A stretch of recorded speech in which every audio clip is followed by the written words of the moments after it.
शिव सत्य हैं, समर्पण हैं, त्याग हैं और परिभाषित होने से परे हैं। शास्त्रों में कहा गया है कि आत्मा त्वम गिरजामति सहचरा प्राणा शरीरम गृहम। जिस तरह सत्य और शक्ति एक दूसरे के बगैर अधूरे हैं, जिस तरह आत्मा और मन के बगैर शरीर जागृत नहीं हो सकता, उसी तरह शिव और पार्वती की एक दूसरे के बगैर कल्पना नहीं की जा सकती है।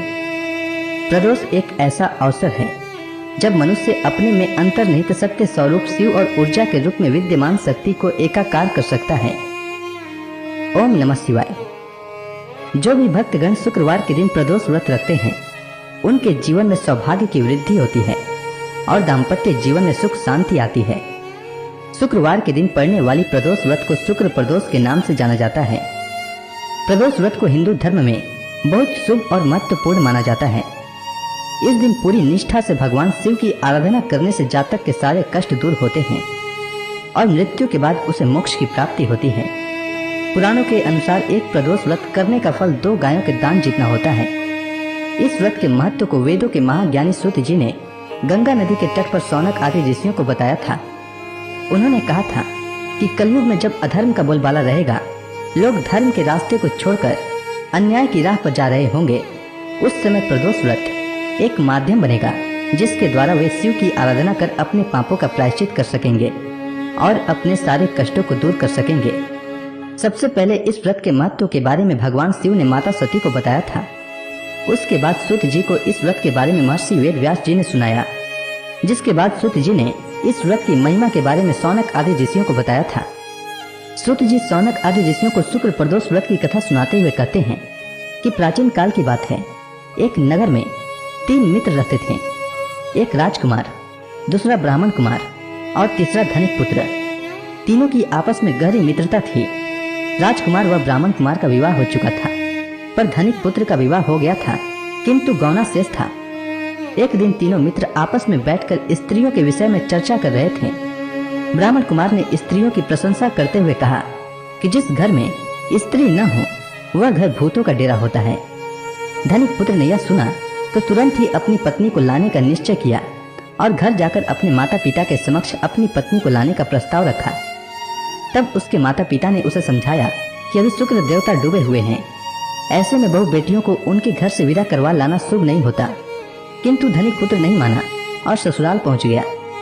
और जब ससुराल में भी अपनी पत्नी को विदा कराकर ले जाने का प्रस्ताव रखा तो ससुराल में उसकी पत्नी के माता पिता ने भी उसे रोकने की बहुत कोशिश की, मगर उसने जिद नहीं छोड़ी। माता पिता को विवश होकर अपनी कन्या की विदाई करनी पड़ी। ससुराल से विदा हो पति पत्नी नगर से बाहर निकले ही थे कि उनकी बैलगाड़ी का पहिया अलग हो गया और एक बैल की टांग टूट गई। दोनों को काफी चोटें आई, फिर भी वे आगे बढ़ते रहे। कुछ दूर जाने पर उनकी भेंट डाकुओं से हो गई। डाकू धन धान्य लूट ले गए। दोनों रोते पीटते घर की तरफ आगे बढ़ते रहे। रास्ते में पैदल चलते चलते दोनों काफी थक गए, पर किसी तरह गांव पहुंचने ही वाले थे कि उन्हें प्यास लग गई। दोनों गांव के समीप तालाब के किनारे बैठकर पानी पीने लगे। तभी अचानक वहां एक सांप आया और धनिक पुत्र को डस लिया और धनिक पुत्र वहीं गिरकर मूर्छित हो गया। यह सब देख उसकी पत्नी चिल्लाते हुए गांव के लोगों को मदद के लिए बुलाई। तब गांव के लोग आए और उसे उठाकर उसके घर तक पहुंचा दिया। पुत्र का यह हाल देख उसका पिता दौड़कर वैद्य के पास गया और वैद्य को बुला लाया। वैद्य ने निरीक्षण के बाद घोषणा की कि धनिक पुत्र 3 दिन में मर जाएगा। धनिक पुत्र को सांप ने डस लिया। यह समाचार पूरे गांव में जंगल की आग की तरह फैल गई।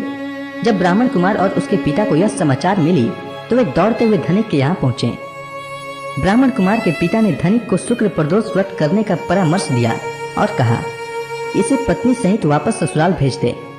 यह सारी बाधाएं इसलिए आई है क्योंकि आपका पुत्र शुक्रास्त में पत्नी को विदा करा लाया है। यदि यह वापस ससुराल पहुंच जाए तो यह बच जाएगा। धनिक ने वैसा ही किया। उसने शुक्र प्रदोष व्रत रखा और भगवान शिव की विधिवत पूजा किया और धनिक कुमार को पत्नी सहित ससुराल भेज दिया। ससुराल पहुंचते ही धनिक पुत्र की हालत ठीक होती चली गई। कुछ दिनों के बाद धनिक पुत्र पूरी तरह स्वस्थ हो गया। शुक्र प्रदोष के महात्म्य से सभी घोर कष्ट टल गए। अतः मनुष्यों को शुक्र प्रदोष व्रत अवश्य करना चाहिए। इस कथा को सुनने और सुनाने से सभी प्रकार के पापों का नाश होता है तथा जीवन में आने वाले कष्ट टल जाते हैं। तो प्रेम से बोलिए शंकर भगवान की जय, माता पार्वती की जय, गणेश भगवान की जय।